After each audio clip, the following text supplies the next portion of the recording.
Hear better. Please enter your access code.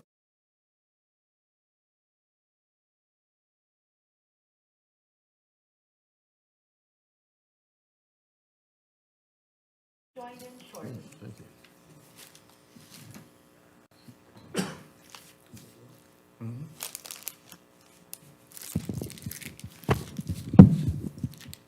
Good evening, everyone. Welcome to the August meeting of the Prince Edward County Planning Commission. First on the agenda would be invocation. And I think at this time, based upon where we are in the school year, students here in Prince Edward County have been going to school for roughly 2.5 years. For those of you that haven't been at any of the stores, especially places like Walmart, you haven't noticed that there's an influx of college students in here too. So I just think all of us just need to be aware of how important it is out on the roads with the amount of school buses that we have going on here. And I think just keep the students in our thoughts and prayers all the way, starting from preschool, all the way up to the soon graduating seniors from the 2 colleges. If we could ask everybody to stand for the Pledge of Allegiance. Pledge allegiance to the flag of the United States of America and to the republic for which it stands, one nation, under God, indivisible, with liberty and justice for all. Thank you.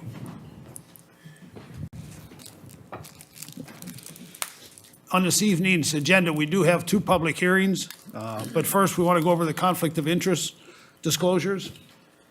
Mr. Love, I don't have any. Does anybody have them? any conflict of interest disclosures today for the meeting? Okay, with that in mind, we can move forward. Next on the agenda would be approval of the minutes from the last meeting. The board had a chance to review the minutes to see if there's any changes?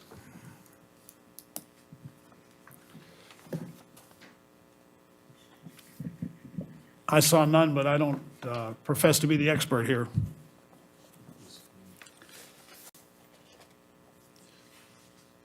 Mr. Chairman, I make motion we accept the minutes as approved as read. Thank you. Do we have a second? Second. Okay. We'll take roll on this just to make sure. Mr. Fuller? Approved. Mr. Gilliam? Yes. Mr. Leatherwood? Yes. Mr. Womack? Yes. Mr. Page? Yes. Mr. Peary? Yes. Mr. Pringerman votes yes. Okay. We can move on from there. Again, we have 2 public hearings today. We'll see public input prior to consideration for the following. The first one is the Prospect Gospel Tabernacle Church signage. Mr. Love, if you'd give us a brief overview? Yes, Mr. Chairman, members of the board, the county received an application request from Prospect Gospel Tabernacle Church for special use permit to replace an existing pole sign with a 32 square foot electronic sign having a total new height of 19 feet on tax parcel 031A40 located at 4307 Prince Edward Highway. This public notice was advertised properly in the Farmville Herald. Adjoining property owners were sent letters. Again, the existing sign is a static sign. It is on a existing pole. They're planning on reusing that pole. The new sign face is bigger than the old one because it has an electronic message board. So it's going to be about 2 foot taller than what was there. The old one was about 17 foot tall. The applicant's here and can explain why it's that way. You know, you haven't had that many tall signs asked for, but you have recently approved because of topography and where signs sit and their visibility from the road. I don't think really if you're driving down the highway, it looks that tall. But they're going to completely take that sign frame down and potentially replace it. So half of the new sign is static, the half has got that bottom message board. I've had no calls against this. I had one call asking what was going on at the church, because they had seen the sign and they weren't a exact joiner. Then I had somebody call and got a letter, and they didn't know what was going on, because they read the notice. But when I told them it was a sign, they weren't concerned. So I've had no negative comments on this application to date. Where the sign is right now, you can perceive it as a little bit of a swale in the ground there, so the sign isn't quite as visible. And I think, of course, we'll have the applicant come up, but I think that may be one of the considerations. I think that's why there was an approval there before, Right. but what is there? Right. So, Any questions for Mr. Love regarding the applicant's permit? the sign square footage as proposed does meet Right. the minimum requirements sign ordinance for a pole sign. Right. For the face of the sign. Okay. 32 square feet is allowed. Is the applicant here? Would you like to join us at the podium and introduce yourself and give us a brief overview from the church's standpoint?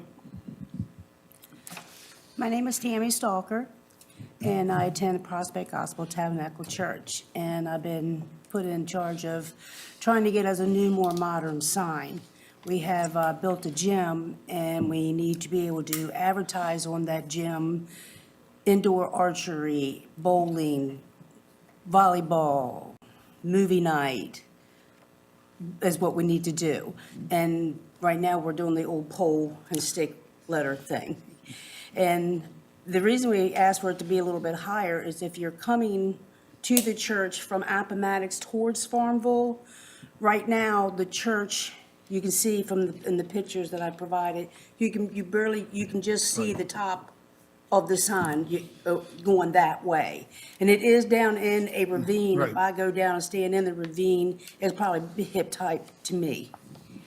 So that's the reason why we wanted it a little bit higher and to be a little bit more visible. I want people in the church. Quick question for you. Mentioning repurposing the sign that's there. You're going to take the sign down naturally, then repurpose it and put it back up? No, Okay, it's, you're just going we're going to use the existing to, pole. but you're going to have to take the sign portion down to the pole, off the pole, to repurpose it? What's up there now, the sign part, yes, it'll Yes. go away Okay. and it'll be a new, yes. Totally new sign, okay. We're just repurposing the pole then, okay. Yes. Okay. Is there just so we know, is there a time frame that you're looking at if this was approved? What turnaround time for the sign? As soon as possible, Okay. So you have a manufacturer in mind and things like that? Yeah. Okay, terrific, okay. yes. Any questions for the applicant from the board?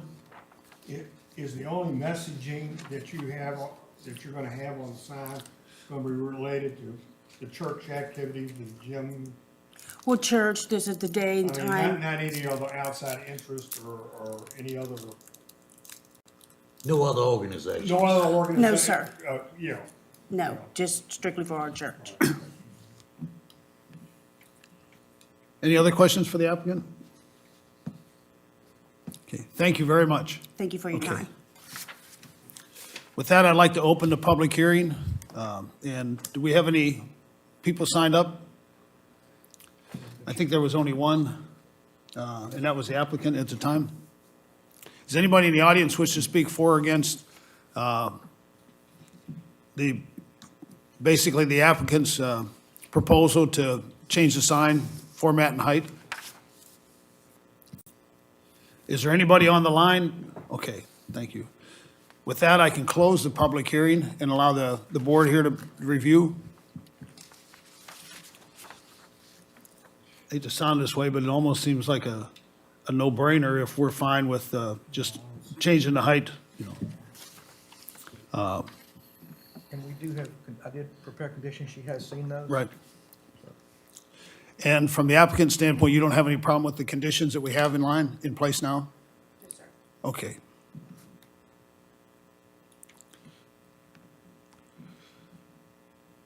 If any of the board members could possibly take a look at page 16, if we can get some type of motion for or against the applicant's request for the sign.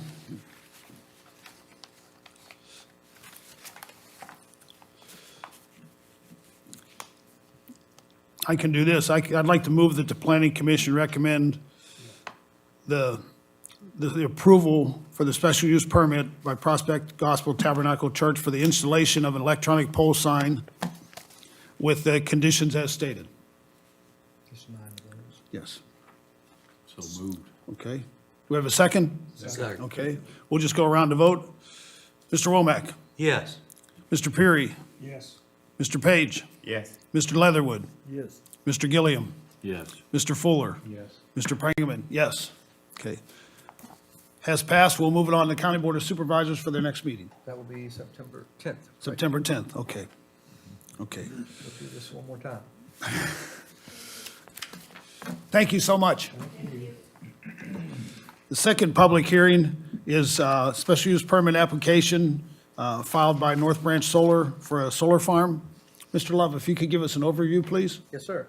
The county received an application, which is a complete application, meeting your application guidelines and our solar ordinance by North Branch Solar LLC for a special use permit to construct and operate a 3-megawatt solar energy facility on approximately 40-acre portion of land totaling 147.5 acres on tax map 043-A-34, located on the east side of Thomas Jefferson Highway, across from its intersection with Point Road. This is Zone Day 1 agricultural. As part of your review, as required by Virginia Code 15.2-2232, requires you to review this development as a public utility prior to approval for its consistency or to deem whether it is a substantial accord with the Prince Edward Comprehensive Plan prior to any approval of special use permit. This public hearing was properly advertised. Adjoining property owners were sent letters. That included owners that had to jump across the county line. So Charlotte County folks got, a couple of Charlotte County folks got notices, in Appomattox County, because it's right at the convergence of 3 localities. The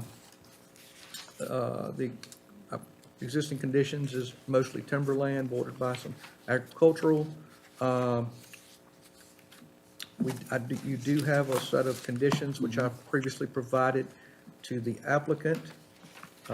I'd be glad to answer any of the questions. I've had a couple of calls on this from folks. They got letters, folks that saw the sign, but as of right now, no one has said they're against or oppose the application. I believe you've got at your place setting, a letter of support from the owner of the property, and some additional information from North Branch Solar. The applicant is here and ready to give a presentation, but I'll answer any questions you all might have of me.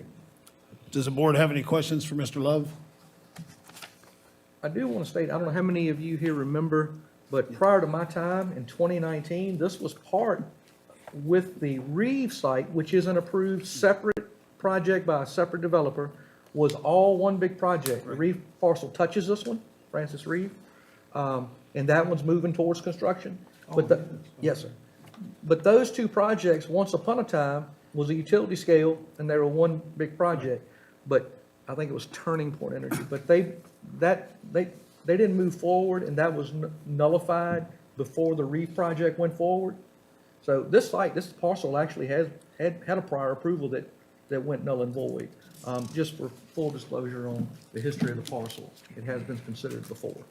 That was back in 2019, right? Yes, and the thing, from a staff standpoint, that was before your current solar ordinance. That was a very simplified application that didn't have all these requirements and the due diligence studies as far as the, natural habitat species, historical overview, the decommissioning plan, the emergency management plan, which is in our current ordinance, which has been reviewed by Mr. Trey Powell, which meets our criteria.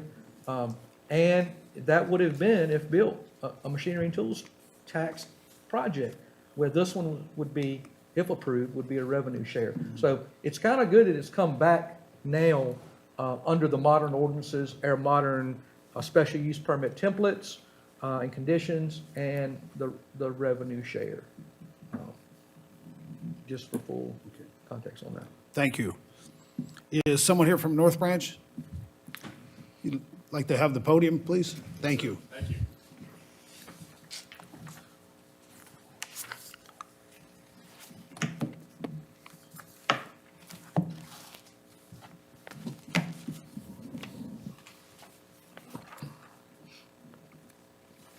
Excellent. All right, can everybody hear me? Oh, y'all have a copy of this? Yes. Great. Good evening. Excuse me. My name is John Townsend. On behalf of Sun Tribe Development, I want to thank the Planning Commission, the Prince Edward County Planning Department, and all of you for being here this evening.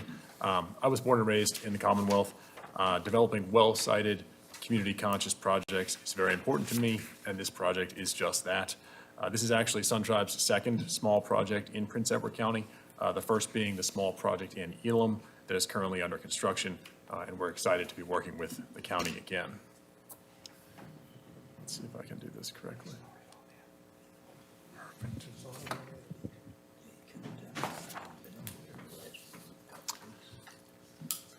I'll begin here by sharing a little bit about what this project is and what the project is not.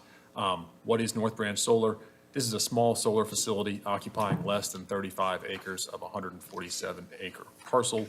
It is an opportunity for the landowner and the county to preserve this land for decades by way of a low-impact, non-permanent use that will be removed at the end of its useful life. It allows the property to stay in the family for generations and prevents the land from being sold for more intensive permanent residential or commercial uses. I spoke with the landowner, Ms. McClenny, last week, and she reminded me that her and her late husband's reason for pursuing solar, as far back as 2019, and then again with us, was to keep the property in the family as it has been since the 1940s. And she also shared that they chose to work with Sun Tribe this time because we are a local company founded and based just up the road in Charlottesville, which is actually where I grew up. So what is North Branch Solar not? The project is not a health or safety concern to humans or the environment. The project is not a burden on the county, its residents, or taxpayers. In fact, it's the exact opposite. North Branch Solar will provide tangible benefits to the county by generating over $380,000 for Prince Edward County over the life of the project. This is many times more than the county would generate with the property left in its current use. Once operational, North Branch will be a quiet, rural neighbor generating electricity that will be consumed right here in this community without creating noise, emissions, dust, or odors. Throughout the remaining slides, I plan to demonstrate how Sun Tribe develops solar differently than other projects you may have heard about or seen in the news. We are here seeking the Planning Commission's recommendation for approval. A little background, company background, and a quick plug for Sun Tribe. Sun Tribe is both founded and based in Virginia, and we care deeply about the Commonwealth. Sun Tribe is owned by a small family office whose principal resides in Charlottesville. I grew up in Central Virginia. My parents' families go back multiple generations in Augusta and Rockbridge counties. Sun Tribe is also a founding member of a solar workforce development organization, which helps drive solar job creation in the state. We are proud to develop these small beneficial projects here in our home state. North Branch Solar is a proposed 3-megawatt solar project with no battery storage component. It's well sited in A1 agricultural, and the project parcel is immediately adjacent to the Pamplin substation. Solar as a generation source is encouraged by the state, and this fits into the Virginia Energy Plan's all of the above approach to meet Virginia's growing energy needs. The project will be a quiet, rural neighbor with a low visual profile and will not generate emissions, dust, odors, off-site noise, or excess traffic once it's in operation. The project is designed to avoid wetlands with the panels, racking, and equipment maintaining minimum 100-foot setback from the resource protection areas. Additionally, you can see on the picture there, it's a little hard, there's a better one coming up.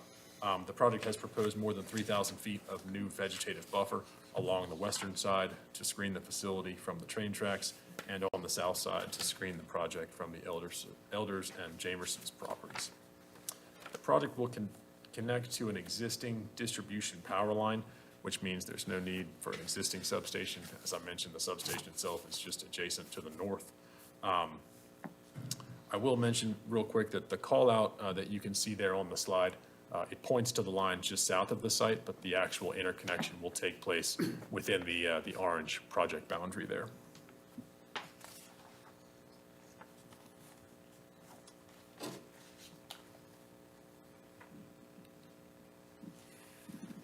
Oftentimes, I get asked, what does this project do for me? There are several very tangible benefits that I'd like to highlight here. Solar projects can be a great complement to the community and the local economy. This is a non-permanent, temporary use that will generate over $380,000 for Prince Edward County without any draw on county services. This is many times more than the property's current use, and by bringing money in this way, Prince Edward can keep taxes down. Solar is a local source of zero-emission energy production from a long-term, reliable energy source, being the sun, and that will help to stabilize electricity prices. Everyone here is reliant on electricity all day, every day, and no matter how it is generated, everybody will benefit if electricity prices decrease. Outside of the short construction period, the project preserves the property in a large field of native grasses and pollinators for the life of the project, being 30 to 40 years.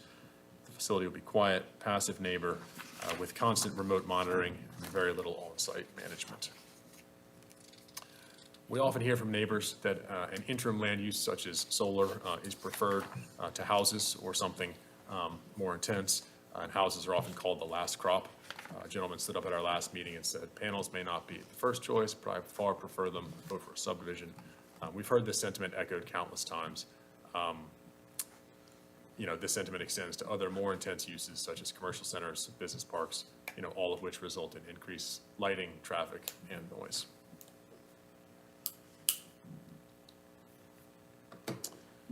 North Branch was sited and is designed with the community in mind. The facility will be well hidden from nearby properties, if not invisible. Siting the project on a small portion of a larger 147-acre family property provides a significant setback to adjacent properties and residences to the north of the project. The panels are set back 500 feet from the closest residence, which is across the train tracks and across Thomas Jefferson Highway. The panels are set back more than 50 feet from property boundaries and on average more than 100 feet. By utilizing only a portion of the family property, this allows the remaining 110 or so acres to remain in agricultural use. Again, supplemental vegetative buffering is proposed to preserve the viewshed along the railroad tracks and from the properties to the south. Again, to align with the solar zoning ordinance, we proposed a 15-foot wide additional vegetative buffer totaling more than 3,000 feet. Solar projects are inconspicuous with a low profile and a quiet, long-term existence. The project does go through rigorous diligence period for streams, wetlands, environmental and cultural and historic features, as Mr. Love mentioned earlier. And these reviews aren't performed, just as a lip service. The data collected is implemented directly into the design, regarding wetland setbacks, et cetera.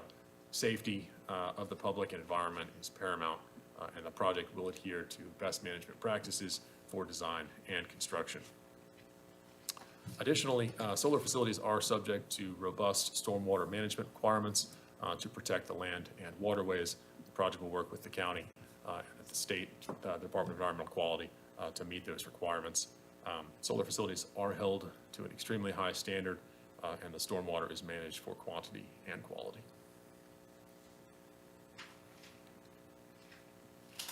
I'd like to take a quick moment here and just share a few of these photos that show what the inside of an operational facility looks like. These are not stock photos. These are projects that SunTribe was directly involved with the development.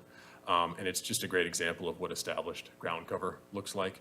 I do want to remind you that these pictures are taken from the inside of a facility. So you wouldn't actually have this view unless you were inside the buffer and inside the fence. But you can see there's well-established ground cover. We've got pollinators in those top ones, and there's fescue on the bottom photo.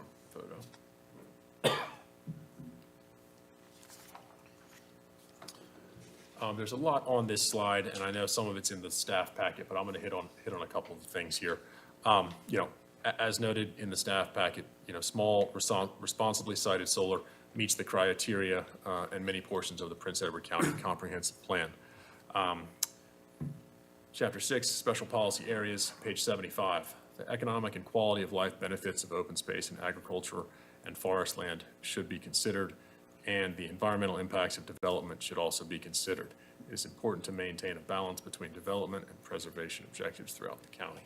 So North Branch Solar will be constructed and built using best management practices. The project uses less than 38 acres of a 147-acre parcel. And again, this is a relatively small portion of the site overall.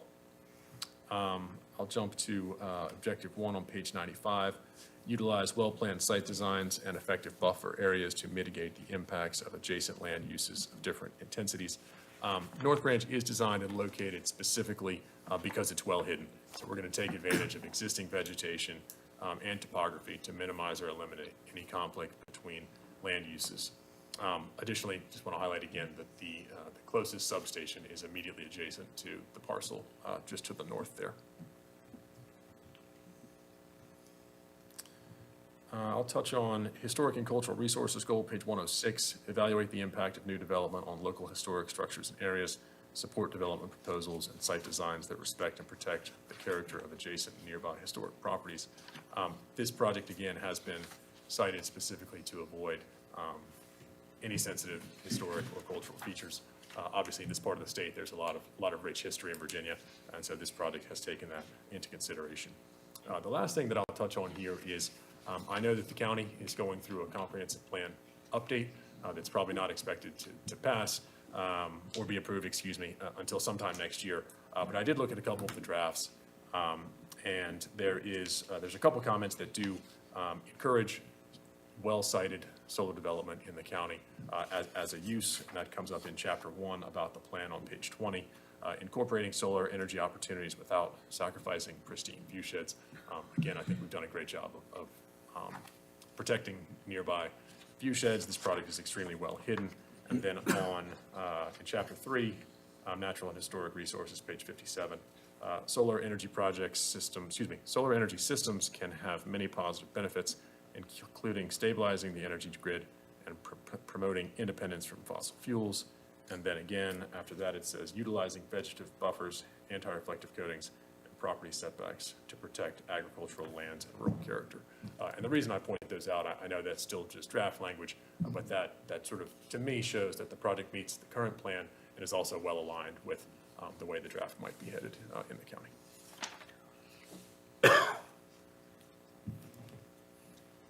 I do get a lot of questions about safety, and there are a lot of misconceptions out there. So I'll use this slide to share some of that. For starters, I'd like to remind everyone that solar as a technology for generating electricity has been around for quite some time, even at a commercial scale for probably more like 40 or 50 years. I'll begin just briefly here. You can see the main components of a facility are steel, aluminum, glass, and silicon. The figure on the screen is a cross-section of what panels are made of. You can see the aluminum frame, which holds the glass over the plastic, which sandwiches the solar cells entirely in plastic. The solar cells themselves are made of something called silicon, which has the same chemical makeup as sand. As discussed in the panel composition, and a multitude of studies support this, there is no evidence that solar panels contaminate groundwater, period. Solar panels are safe. They are located on schools, hospitals, public buildings, boats, RVs, even wristwatches. Included in our application package were 2 independent studies, one by NC State University and one by the Massachusetts Department of Energy Resources that confirmed the safety of panels in their composition. And those are included in Appendix E of the application.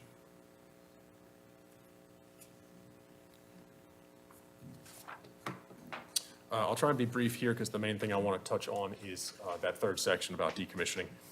Construction of the project is estimated to take less than 10 months. After construction is complete, the project will be a quiet neighbor with basically no traffic, no noise, 24/7 remote monitoring for performance and safety. During the project's life, there is no permanent on-site staff, minimum to non-existent traffic, and no lights. It's important to remember that the vegetation, the new buffer, and pollinator grasses inside the fence will be maintained for the duration of the project. The facility is designed to last up to 40 years, and that is when the agreement with the landowner also formally ends. This might seem like a long time, but the panels are specifically designed to be outside in the elements for that length of time. And they're designed and warrantied to generate electricity for approximately up to that amount of time as well. That brings us to the end of the project's useful life. And the unique thing about solar is the entire facility will be removed at the end of its useful life. And that's based on some state law, and then the conditions here and a decommissioning agreement that will follow if we get to a construction phase.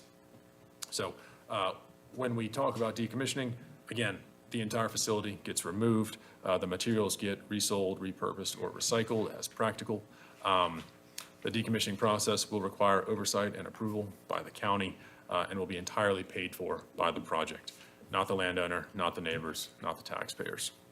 To guarantee this, the decommissioning bonding requirements are in place, and I think we've updated it to every 5 years for the cost there for that financial surety to be in place for the life of the project.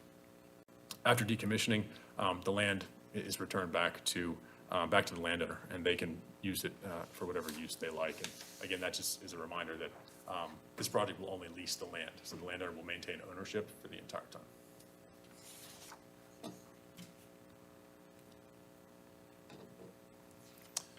The North Branch Solar Project provides many benefits to Prince Edward County. Solar electricity generation is a safe, reliable technology, and the sun shines on all of us.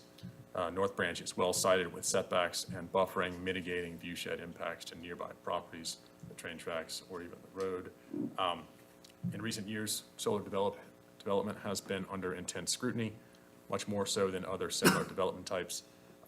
Some of the list under additional safeguards there, while not comprehensive, it's just a list of additional agencies, reviews, studies, and approvals that would be required before this project could go to construction.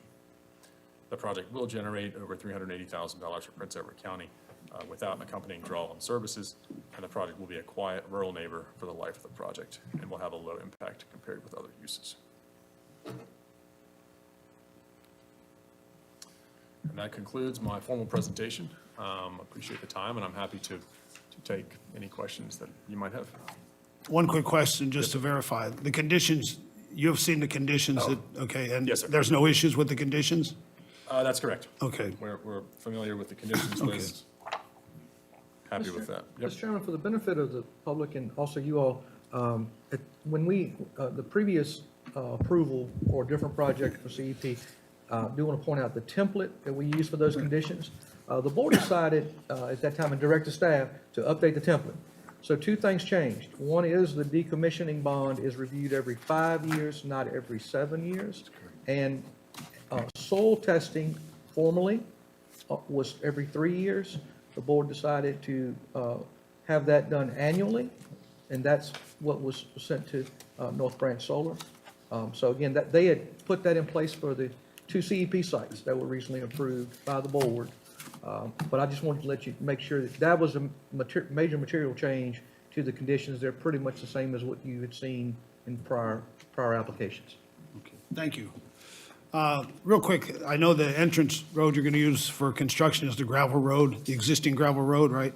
Yeah, I'm sorry, I didn't point that out. That's off of Llama Road to the south. Right, Yes, sir. okay. So no other access road will be needed for the construction should it move forward, correct? That's correct. Okay.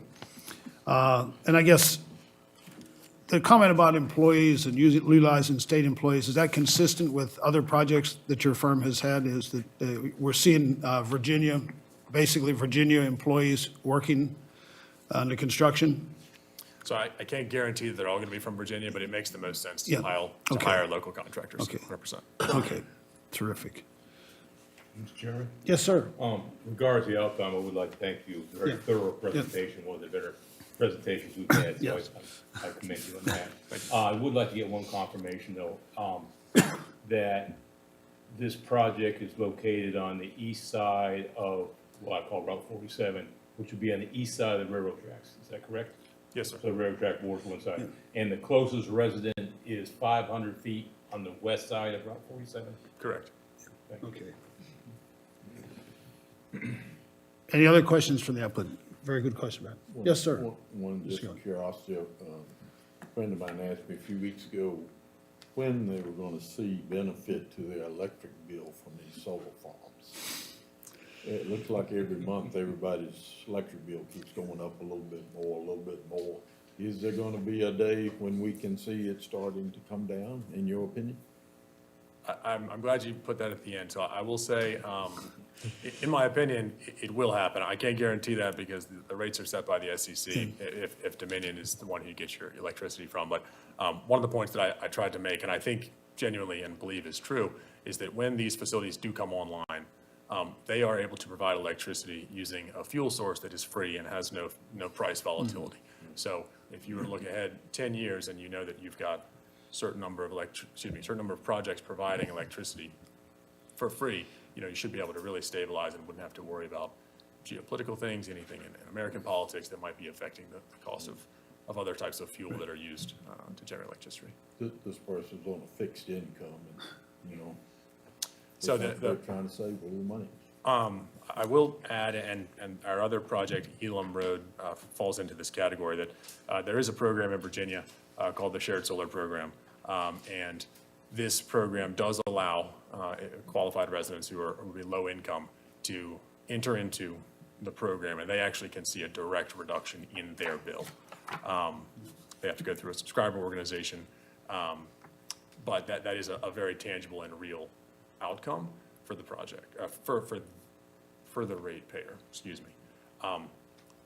The project itself enters into sort of a capacity bucket to be a part of the program, and the project can't enter into that until after the facility were to be approved. So I can't guarantee that this project will be a part of that program, but our last project in the county was a part of that.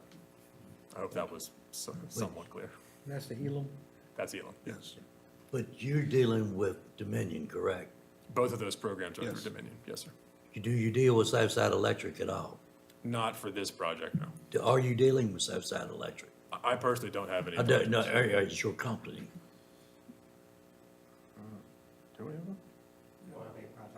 I don't think we have any projects. From what I understand, Southside Electric is not biting at this. Probably 40% of Prince Edward County is Southside Electric. So it's not benefiting the people of Prince Edward County. Mr. Chairman, if I could add, Henry, Yes. I serve on Southside's advisory committee. I was in Alta Vista yesterday for a meeting. Okay. They have 100 and some projects at Southside they're currently reviewing in the Okay. pipeline. There are some solar projects coming to Southside. Well, what, I was talking to one of their grounds people and they didn't know anything about it. Yeah, they've got some coming. And then the other piece, as far as the Lou's question, Dominion Power been producing electricity for about 100 years to get to where they're at today. In 15 years, they're going to double the need for power.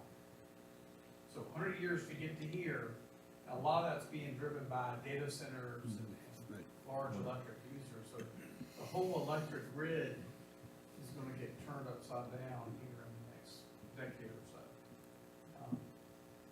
Fueled by the demand for AI and data centers and electric facilities. One thing I might add, Mr. Stanley might be able to correct me, but oftentimes the smaller co-ops in Virginia do actually source some of their electricity from Dominion or use some of the same infrastructure. So I don't know what the statistics are there, but the electricity generated here will enter at a low enough voltage, it will just sort of disperse throughout the grid. And whether that's a Dominion-owned line or a Southside-owned line, the electrons will be utilized here. Yes, sir.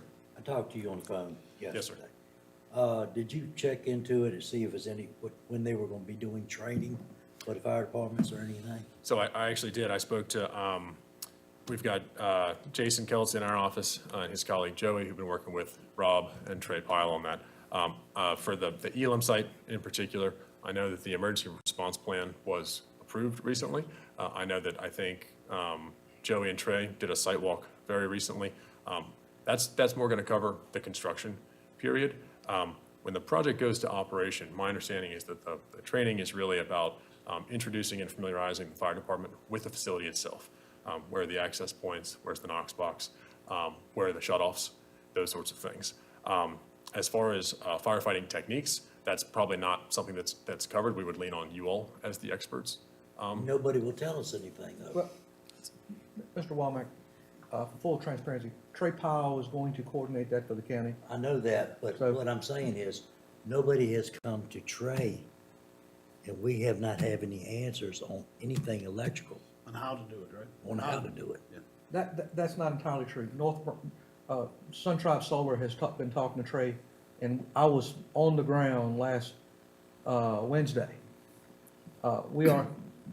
He's coordinating on the Elam Road site, the training, the entry, the Knox boxes. We got that covered, And, yeah.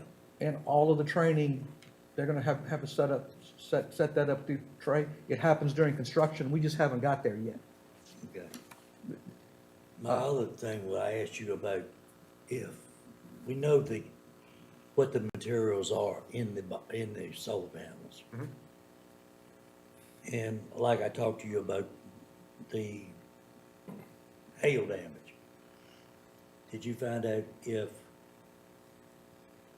I know during construction and all that, and while y'all still have the plans to go with it and while it's in operation, if it's destroyed, do y'all have, you do have insurance on it to clean all that stuff up? So the facility itself, you can The think of. facilities itself. Correct. It's an asset. So someone who's invested that is going to want that to be insured. Okay. I, again, would have to double check that the insurance coverage, your question specifically was if it ended up on another property, how that would be handled. Yes. I imagine that's covered under insurance, but I would have to confirm that. Because the reason I'm asking this, like I told you, 6 air miles away from where this will be is where a major tornado hit. I know for a first-hand experience, my father-in-law's toolbox that was in a building ended up 14 miles away. That's How terrible. far will y'all taking care of cleanup or something like that? If, God forbid us having something like that, and I hope we never do. But I was one of the first responders up there on that site, and stuff got scattered for miles and miles and miles. Yeah, that sounds terrifying, and I hope that doesn't happen. I am admittedly a little bit unclear on whether a commercial insurance policy requires them to clean up something, sort of a freak of nature event like that. I'm happy to lean on anyone else who has experience in that. I mean, the project will carry liability insurance Yeah. that, I'm not sure the exact mechanism on it, but my understanding is liability insurance will cover impacts like that. I know several years ago, when we started seeing some solar projects, there was a huge concern about the components of the solar panels with toxic chemicals leaching, like cobalt and cadmium. So I take it these are a newer generation of solar panels where that is not a problem. So I'm glad you raised that point, because I'll sort of, and I'm glad to say this on the record, that unless you all have some information that I don't have, I don't know of any confirmed sites where leaching has actually happened. I understand it's a concern that has been raised. The panels themselves, the solar, the silicon is wedged between plastic, and it's designed to be outside, right? There's really no opportunity for anything inside the panel to get outside of the panel. And I'll take that a step further and say, in the independent studies that are included in the application, even in the worst case scenarios, it highlights that the panels are not harmful to human or the environment health-wise there. If a panel were to get damaged, again, the facility is remotely monitored 24/7. The way that the facility earns revenue for itself is to generate electricity. So if there are damaged panels, someone will know immediately, and those will be repaired or replaced effectively right away. I'm not sure if I was able to. Well, I mean, the newer panels don't contain some of those chemicals like it, because we have people come in and say, well, we look at this study and that study and everything, and this is the potential of leaching into the ground with damaged panels and all that. But my understanding is, maybe from the last solar guys we talked to, that new panels really don't contain the toxic chemicals like they maybe did before when they first started out with them.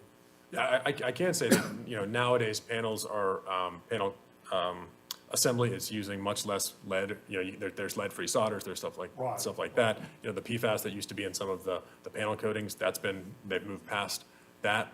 Your comment about cadmium, there is still an American manufacturer that uses a cadmium telluride, which is very different than just pure elemental cadmium. So I want to make that distinction very clear.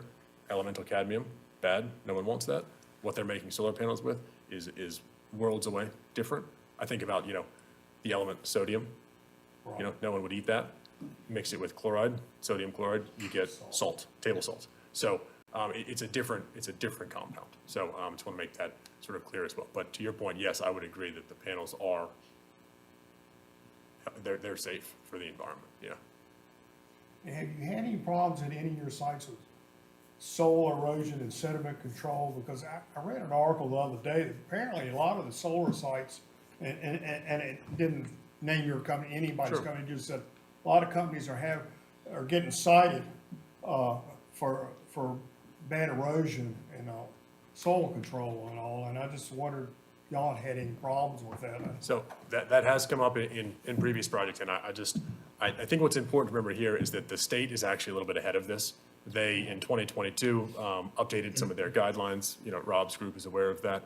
So projects that go into construction moving forward are under a different set of regulations to help manage there were some projects that hit the news that they did a poor job, frankly, and that's bad news for all developers, but it does help protect the environment and the communities moving forward. And Rob, you. Can I ask Mr. Jones? Yes. I want, the Elam Road site, Sun Tribe elected, which they have a right, to have us, because Prince Edward County is unique in Southern Virginia. We are a Virginia Stormwater Management Authority.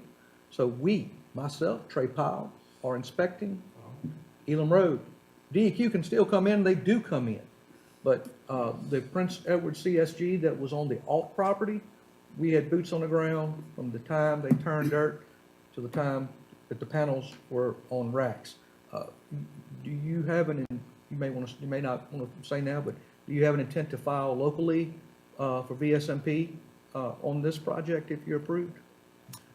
That's probably a little bit ahead of ourselves, but what I can say also is that, Sun Tribe, if we end up building the company, which is happening at Elam, we have several DEQ approved inspectors and plan reviewers on staff as well.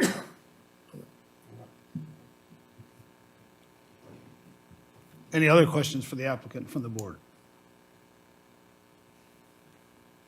Again, thank you very much, and as Mr. Fuller said, a very, very concise and detailed presentation. Thank you. Thank you very much. You were ready for this group? Is that right? Yes, sir.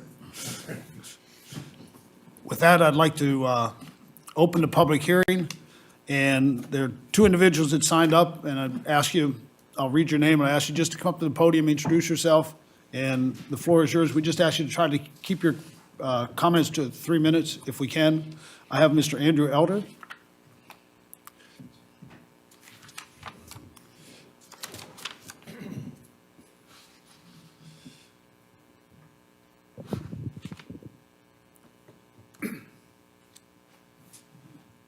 Hello, I'm getting nervous. Hello, ladies and gentlemen, I'm Andrew Elder. I live on 47 Lumber Road. I'll be right beside that solar farm that's being built. I know these people personally, the landowners, and I basically approve if that's what they want to do for their land, that's fine with me. So, Terrific. Thank you very much for your comment. Appreciate it. Mr. John Menifee?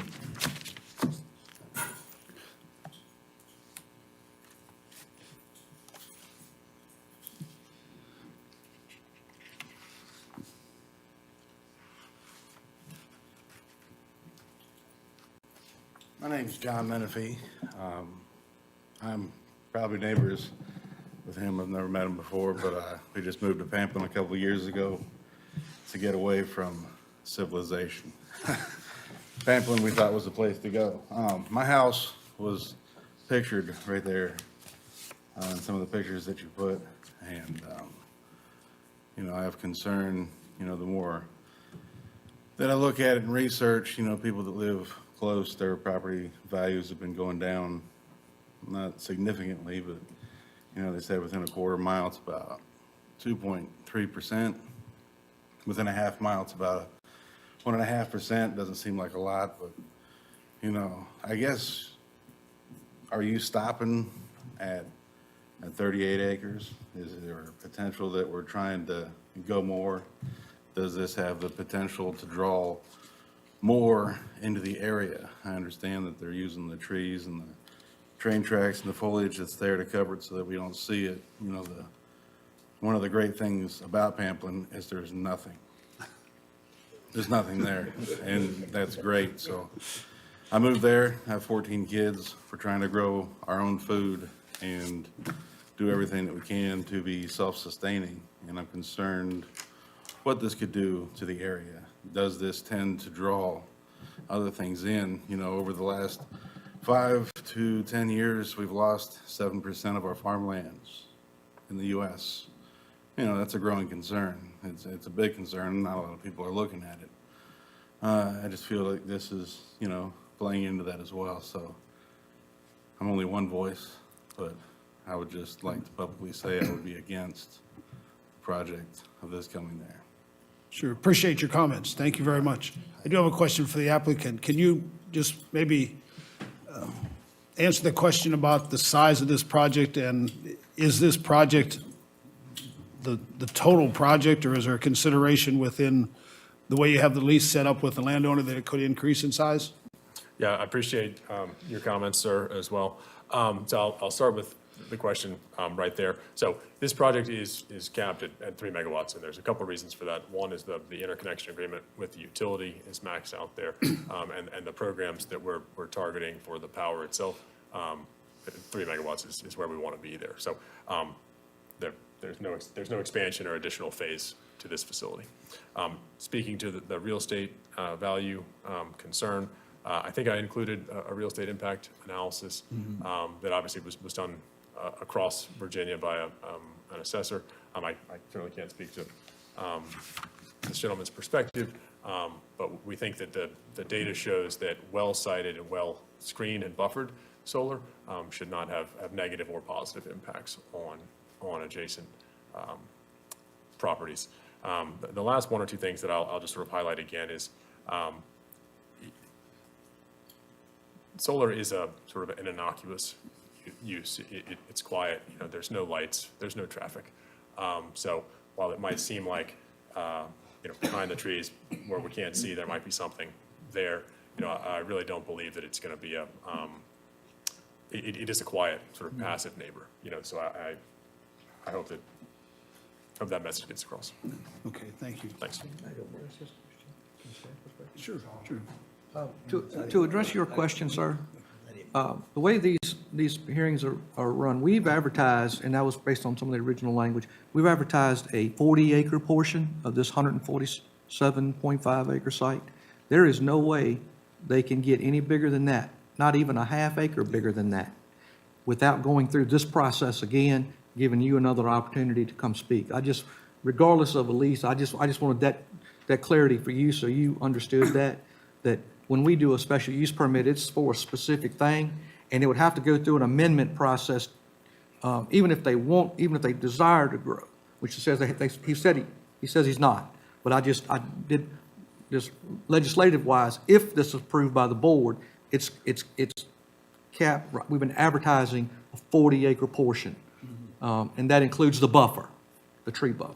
So I just wanted you to know that, or maybe some level of confidence or peace of mind. Mr. Womack, you want to make a comment? One question, John. I know this is through an investment corporation and everything that's coming up with the money for this. I read a lot of articles where some of these solar farms have been sold 3 and 4 times. Have y'all sold any of y'all's as to get your investors' money back, or trading hands, so to speak? I've heard some of these concerns, and I'll answer just bluntly.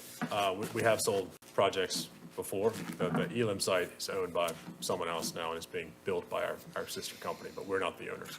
A lot of times, someone like the utility company is a natural owner for a project like this. Could Dominion come and buy this project? Yes. What's important to remember if the project does change hands, whether it's once or twice in 20 years, which is possible.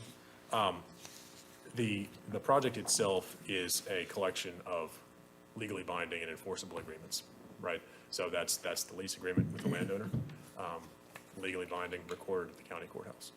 That's agreements with Dominion Energy as the interconnecting customer. That's agreements, if approved, with Prince Edward County, decommissioning agreements. The conditions are enforceable and legally binding. If someone breaks or violates one of those, there are recourse options, either through a court of law or penalties that will be placed on the project there. And I think the last thing I would share is that sometimes the idea that these projects might change hands tends to feel like a sort of a scary thought. But I think about other commercial businesses that are set up similarly that might change hands more than once. Residences oftentimes are owned by groups of people that might change hands as well. So yeah, I sort of see that they're actually rather similar in that regard. So. Thank you. Any other questions? Yes, sir. I have one more question. Go right ahead, sir. Yes, thank you. You mentioned that this was the free source of fuel compared to what the substation already is doing right up the road. This going up, does this lessen the amount of the fuel used for the substation in existence? Sure. It- Right, yeah. Solar is gonna generate electricity during the day when the sun's out. Yeah. We all use electricity during the day when the sun's out, the air conditioning's on. The electricity generated here is gonna immediately offset that higher demand to be sourced somewhere else. I think that would be the goal. I mean, if you look at it, it would reduce the other source because you're adding more to the grid right there. And three, You can't claim that. yeah, exactly. We're not here, we don't know that, but I mean, that's the way it should work. If you're adding 3 megs here, it should be able to reduce the other needs. I do want to say one thing. I want to thank both of you for coming in here to speak about this. It is great. We value everybody's input here in the community. If the community doesn't speak up, we don't hear anything. If somebody doesn't respond to the public hearing, we don't hear anything. So for or against, we want you here. So I want to thank both of you for that. And I want to thank you for coming to middle of nowhere to bring your family. And Pamplin's a quiet, middle of nowhere place, right? Does anybody else wish to speak for or against? Do we have anybody on the phone? Okay. With that, I'll close the public hearing at this time, and the board will just discuss and review here.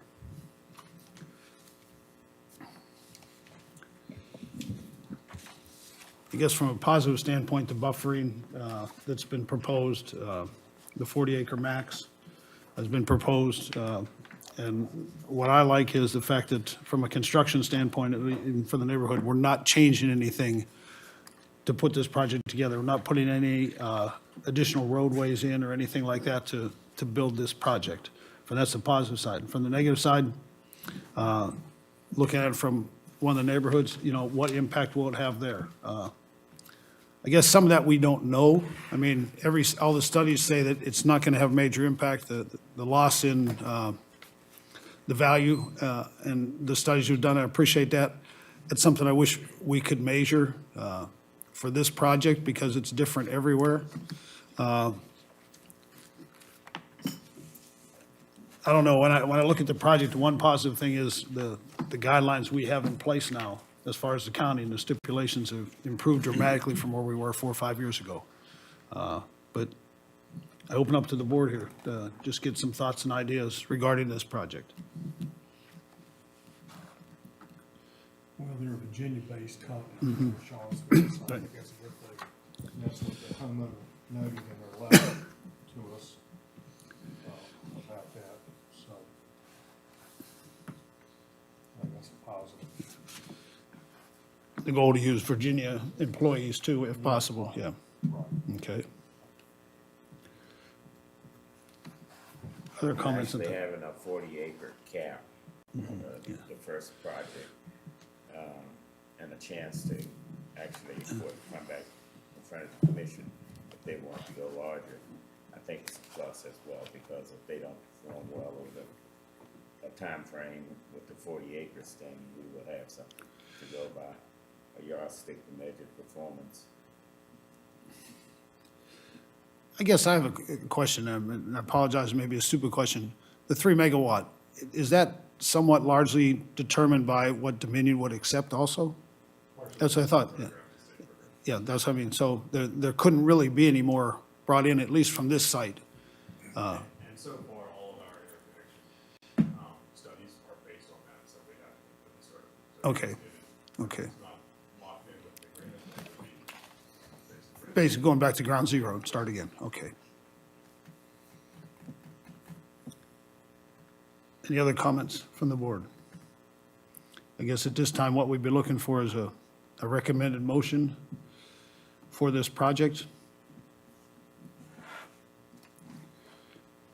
Naturally, with the conditions that are in place, if we move forward with recommending this to the County Board of Supervisors. Mr. Chairman? Yes, sir. I'll make a motion to go ahead and recommend approval of this based on the conditions as presented. Okay. We need a little bit more than that. I was looking in the. We've got, you've Go got page Where's 26. that? Page 26. page Okay, 26. I'll get there. This solar requires a little extra verbiage. Okay, we're at. Yeah. If you want me to speak for you, Ryan, I can, based upon 26. I'm just trying to get page. No, that's 26. okay. Hold on, I'm almost there. I was I've got it looking at Robbie, so here. thank you. Okay, I'll put it this way. I'm almost there, hold on. Okay. I'll get in there, we'll get All there. right, we'll get there. Yeah, here we go. I move that North Branch Solar LLC proposed 3 megawatt solar energy facility as described the special use permit application is substantially in accord with the Prince Edward County Comprehensive Plan, and that the Planning Commission recommend approval for the special use permit request with the following conditions. And that's the list that was provided, yes? Yes, Okay, right. okay. We have a motion on the floor. Do we have a second? Yeah, that's okay. Okay. We'll go around the room here again.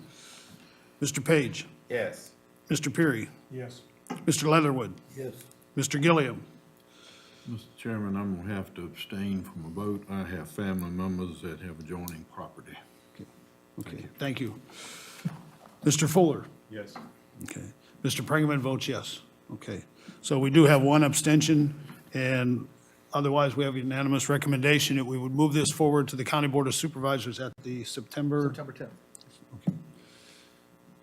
Okay, thank you very much, everybody, with that portion. I really appreciate it.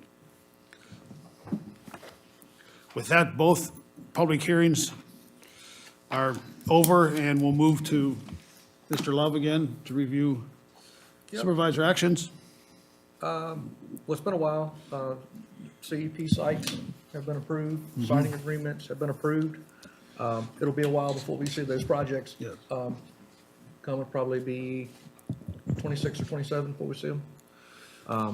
But they did, as I mentioned, just like this template, they did increase the frequency of soil testing and also the review of the decommissioning bond. That's the only thing I have on supervisor actions along those Okay. lines. Old business. I really don't have a lot. Wawa site's still under construction. Elam Road, of course, is under construction. We've done a first inspection. It's going real well. And for Mr. Womack, that is the first, Elam Road on the Sun Tribe is the first site under these conditions that has that emergency management plan. The one that was previously built at the alt site didn't have that. Yes. And they will be having a training that Trey will coordinate. So that's why you haven't heard anything, but I just on a previous site because it didn't have that requirement. The one in Rice did not have that requirement. So that's why we're working towards setting up a process for that. Trey, we get those emergency management plans, Trey coordinates that and reviews all that, and then on the training side, he will coordinate that when that time comes. And then we've got to get a little further into construction on that. Well, I understand that, but being a responsible party for my fire department, Yes, sir. I have seen very many videos of fires. Yes, sir. I don't know anything about this. We have yet to have a video of a solar farm on fire. Yes. I have seen of these Teslas and everything, cars on fire. Yes, sir. I hate to tell you, I've already told my fireman, if one is on fire in Donald Heights, don't even think about going near it. It's scary. I watched two electric vehicles hit head on. They exploded 72 times within an hour's time. I'm scared of it. Well, And this stuff, I mean, like I told John, I'm not against it. I'm scared. Fear of the unknown. yes, sir. Well, quite frankly, that's why we put this as a requirement in there and that training in there. It wasn't previously in there. We're Right. trying to do a better job, and hopefully, as these sites get built, we will have the opportunity for you to have that interaction and get that education. We haven't had sites built yet. That's the thing. We've got a 200-acre site approved Right. on the PRJ Land Trust, and that hasn't been built yet. So that's kind of where we're at. We haven't had the alt site is built, but it didn't have that emergency management plan or that training requirement in it. This one does. So we'll get there, and I know I'm not in your field, but I'm on this side of it, but I can imagine, and I've seen the videos of electric cars. Yeah. But we're trying to set that up with each new solar site so that the fire departments can have an opportunity and can get asked questions directly in a meeting set on site at a facility. So that we're there. The sites the two sites that are built, I can't do anything about that. But all the others have that emergency management plan and training requirement. I agree with Henry. Safety is our priority. It is. Yeah. It is. Don't want Yeah. anybody hurt. Thank you both. Any new business, Mr. Love? No, sir. You do have your, just remember your schedule. Right. We've got the joint work session with the Board of Supervisors and I think that's going to be the land use chapter. And that's gonna be the 29th or the 22nd. That's going to be the 29th, not the 22nd. It's going to be 6 PM at Moden. We're doing supper. We'll feed you. Okay, But that is a land use chapter. okay. Sweet. So it's 29th. 29th, Yes, not sir. 22nd. 29th. Okay. Yes, What sir. time? 6 o'clock. That's a Thursday. And our next regular meeting will be Tuesday, September 17th at 7 PM. Yes, sir. A motion to adjourn? So moved. Do I have a second? Okay. Meeting adjourned. Again, thank everyone for your input here.